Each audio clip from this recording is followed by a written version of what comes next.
Hello and welcome everyone. मैं हूँ जिया And मैं हूँ Virat and you are listening to the daily current affairs podcast by Score Clever. Absolutely. हम हैं score clever के करंट अफेयर्स एक्सपर्ट्स और आज हम डिस्कस करेंगे 11 नवंबर 2025 के सबसे important current affairs specially curated for your banking exams. और ये सारे अपडेट्स आपको मिलेंगे हमारे daily banking premium current affairs PDF में जो स्कोर क्लेवर के टेलीग्राम चैनल पर एब्सोल्युटली फ्री में अवेलेबल है। Seriously guys, recent bank exams में जिन एस्पिरेंट्स ने स्कोर क्लेवर से तैयारी की है उन्होंने जीएस सेक्शन में मैक्सिमम 29 अटेम्प्ट्स तक किए हैं। That's right Virat. हमारी फुल टाइम एक्सपर्ट्स की टीम डेली न्यूज़पेपर्स को एनालाइज करके कंटेंट को इतना कंसाइज बनाती है कि वो दूसरे सोर्सेज से 5 गुना छोटा होता है बट परफॉर्मेंस में बेस्ट। सो डिस्क्रिप्शन में दिए गए लिंक से टेलीग्राम चैनल जरूर ज्वाइन करें। परफेक्ट। तो चलो जिया शुरू करें आज का session. What's the first headline? Let's start with national news. So government ने अनाउंस किया है कि जनजातीय गौरव वर्ष पखवाड़ा 2025 पूरे इंडिया में 1 नवंबर से 15 नवंबर तक ऑब्जर्व किया जाएगा। पखवाड़ा मतलब फोर्टनाइट लॉन्ग ऑब्जर्वेशन। अच्छा, तो इसका एम क्या है? इसका एम है हमारे ट्राइबल फ्रीडम फाइटर्स को ऑनर करना और ट्राइबल कल्चरल हेरिटेज को प्रिजर्व करना। एंड गेट दिस, ये पखवाड़ा भगवान बिरसा मुंडा की बर्थ एनिवर्सरी के साथ कोइंसाइड करता है। इनफैक्ट 15 नवंबर को जो उनकी बर्थडे है उसे जनजातीय गौरव दिवस यानी ट्राइबल प्राइड डे के रूप में मनाया जाता है। A great initiative to remember our heroes. Next news Hyderabad से है। वहाँ इंडिया जॉय 2025 का 8th एडिशन और वेव्स एनिमेशन बाजार इनॉग्रेट हुआ है। India joy sounds fun. क्या है ये विराट? It is fun. ये इवेंट इंडिया की क्रिएटिव इकोनॉमी को शोकेस करता है। इसे हाईटेक्स हैदराबाद में ऑर्गेनाइज किया गया है in collaboration with the ministry of information and broadcasting. इसे मैटी सेक्रेटरी संजय जाजू ने इनॉग्रेट किया। कूल। कोई स्पेशल अनाउंसमेंट हुई वहाँ? यस, एक बहुत बड़ी अनाउंसमेंट। उन्होंने बताया कि देश का पहला Indian institute of creative technologies यानी IICT का कैंपस हैदराबाद में एस्टैब्लिश किया जाएगा। This is huge for the creative industry. Wow, Hyderabad is becoming quite the hub. Speaking of technology, अगली खबर AI पर है। Ministry of electronics and information technology यानी मेटी ने गवर्नमेंट ऑफ इंडिया के AI गवर्नेंस गाइडलाइंस रिलीज की हैं। AI governance sound serious. इसका क्या मतलब है? सिंपल शब्दों में ये गाइडलाइंस इंडिया में AI को सेफली और रिस्पॉन्सिबली अडॉप्ट करने के लिए रूल्स बनाती हैं। ये इंडिया AI मिशन का पार्ट हैं। इन्हें अनवेल किया इंडिया के principal scientific adviser professor Ajay Kumar Sood ने। Okay, so a rule book for AI। कोई गाइडिंग प्रिंसिपल्स हैं इसमें? यस, टोटल 7 गाइडिंग प्रिंसिपल्स हैं। इनको याद रखना इंटरेस्टिंग है। Trust, people first, innovation over restraint, fairness and equity, accountability, understandable by design and safety, resilience and sustainability. Got it. इसी event में इंडिया AI हैकाथॉन के विनर्स भी अनाउंस हुए हैं, right? Correct. First prize of ₹10 lakh मिला professor Partha Pratim Mandal की टीम को for the project critical and strategic mineral mapping with AI। Basically AI की मदद से मिनरल्स ढूंढना। Pretty cool. Very cool. चलो AI से अब सी पे चलते हैं। मुंबई में इंडिया मैरीटाइम वीक 2025 ऑर्गेनाइज किया गया एंड जिया, the numbers are mind blowing. Oh, tell me.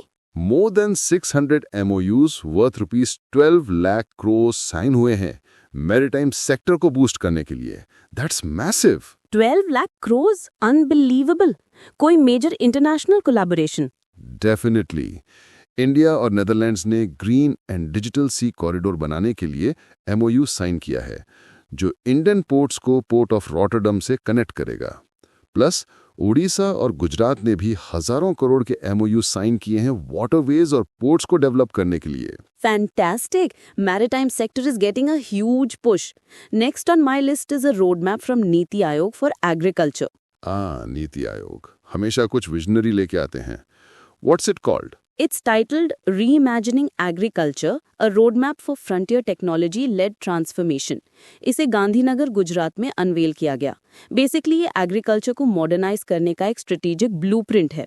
Modernise मतलब टेक्नोलॉजी का यूज। एग्जैक्टली ये रोड मैप 3 पिलर फ्रेमवर्क पर बेस्ड है, जिसमें टेक्नोलॉजी और इनोवेशन कोर में है। इसमें फार्मर्स को 3 कैटेगरीज में बांटा गया है, अस्पायरिंग, ट्रांजिशनिंग एंड एडवांस्ड, ताकि उनकी नीड्स को बेटर तरीके से एड्रेस किया जा सके। That's a very structured approach. चलो अब आते हैं बैंकिंग सेक्शन पर। सिटी यूनियन बैंक ने ईपीएफओ के साथ पार्टनरशिप की है। EPFO employees provident fund organisation, ये तो सभी सैलरीड एम्प्लॉयज के लिए इंपॉर्टेंट है। What's the partnership about? It's for seamless EPF payment remittance. इस पार्टनरशिप से remittance processing time T+2 days से घटकर T+1 डे हो गया है। मतलब फंड्स अब और भी जल्दी क्रेडिट होंगे। That's a great relief for crores of employees. Faster money transfer is always good news. Speaking of good news, guys, इतना सारा डेटा, इतने सारे नाम याद रखना can be tricky, right? Definitely. But don't worry, we have a solution for you. Score Clever का app अब Google Play Store पे अवेलेबल है। This app is a game changer for aspirants. It really is. It uses a unique new learning technique जिससे आप current affairs और GK एक बार पढ़ोगे तो कभी नहीं भूलोगे। Memorization becomes super easy and permanent. So, download the Score Clever app today. Perfect. Let's move to the next section, agreements. पहली खबर है NIPL के बारे में। NIPL NPCI international payments limited, ये यूपीआई को दूसरे देशों तक ले जा रही है। किसके साथ पार्टनर किया है इस बार? This time, they've partnered with Benefit of Bahrain. इससे इंडिया और बहराइन के बीच real time cross border remittances possible हो जाएंगे by linking UPI and the electronic fund transfer system EFTS। वाह, अब बहराइन से पैसे भेजना और रिसीव करना will be as easy as a UPI transaction. Next, India ने इक्वाडोर के साथ एक MOU साइन किया है। Ecuador, the South American country, ये किस फील्ड में? To enhance cooperation between the diplomatic training institutions of both countries. और इसी विजिट के दौरान इंडिया की रेसिडेंट एम्बेसी को भी जॉइंटली इनॉग्रेट किया गया in Quito, the capital of Ecuador. Double good news. Next, space sector से रिलेटेड है। इनस्पेस और सिडबी ने मिलकर स्पेस वेंचर कैपिटल फंड को ऑपरेशनलाइज कर दिया है। वेंचर कैपिटल फंड मतलब एक फंड जो प्रॉमिसिंग न्यू कंपनीज में इन्वेस्ट करता है। Exactly, this is a dedicated fund for the Indian space sector. इसका कॉपस है ₹1000 करोड़। इससे प्राइवेट स्पेस स्टार्टअप्स को बहुत बूस्ट मिलेगा। 1000 crores for space startups. The sky is not the limit anymore. चलो अब रिपोर्ट सेक्शन देखते हैं। First up, the famous QS world university rankings Asia 2026। The annual ranking season. Who's at the top? Top rank holder is the University of Hong Kong with a perfect score of 100. Second is Peking University, China. And what about India? हमारा best performer कौन है? India's top ranked institution is IIT Delhi at the 59th position. Top 100 में India के total 7 institutions हैं, including IASC Bengaluru, IIT Madras and IIT Bombay. Representation के मामले में India is second with 294 universities, just after China. Good to see so many Indian universities on the list. Next report, Industrial Transition Accelerator ITA की है. And this is very promising for India. इस report के according India globally 3rd rank पर है in terms of the pipeline of clean energy industrial projects, just behind China and the USA. Wow, that means we are moving fast towards green energy. कितना investment expect कर रहे हैं? These projects are expected to attract over $150 billion in investments. ये बहुत बड़ी बात है for our clean industrialization goals. Absolutely. Moving on to international section, Maldives के प्रेसिडेंट मोहम्मद मोइज़ू ने हनीमादू इंटरनेशनल एयरपोर्ट इनॉग्रेट किया है। ओके, इसमें इंडिया का क्या रोल है? इंडिया का बहुत बड़ा रोल है। ये प्रोजेक्ट इंडिया की लाइन ऑफ क्रेडिट असिस्टेंस के अंडर फंड किया गया था। इंडियाज एग्जिम बैंक ने $800 मिलियन का LOC इशू किया था, जिसमें से इस प्रोजेक्ट को फंड मिला। अच्छा, लाइन ऑफ क्रेडिट मतलब एक तरह का सॉफ्ट लोन जो एक देश दूसरे को देता है for development projects. Great to see India helping its neighbours. For sure. अब आते हैं डिफेंस न्यूज़ पर। इंडिया और इजराइल ने एक नया डिफेंस MOU साइन किया है। India Israel defence ties are always strong. ये कहाँ हुआ? ये तेल अवीव इजराइल में 17th India Israel joint working group meeting के दौरान साइन हुआ। इसका एम है डिफेंस कोऑपरेशन को और गहरा करना। Make sense?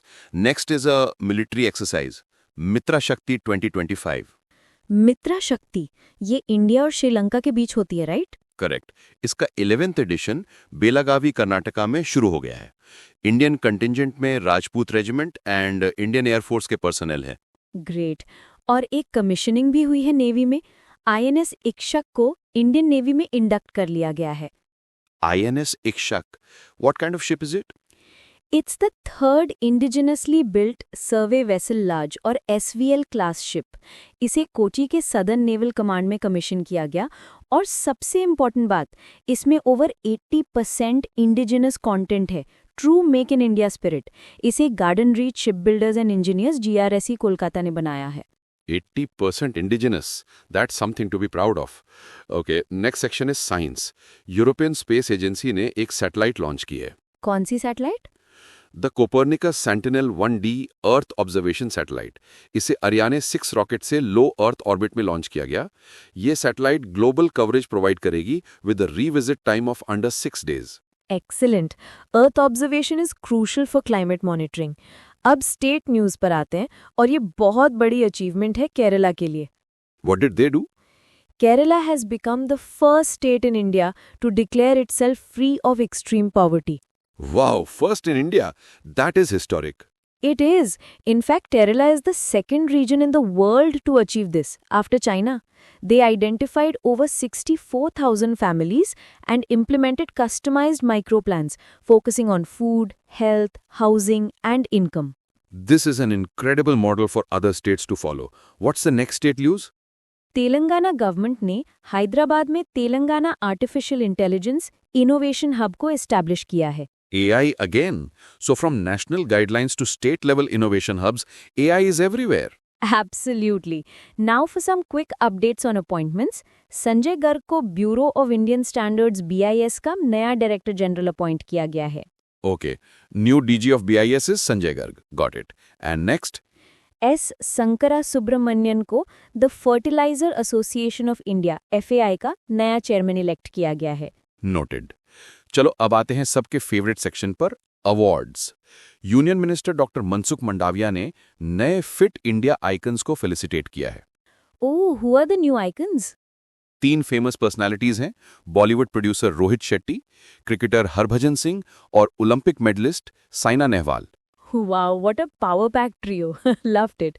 Perfect choices to promote fitness. Definitely.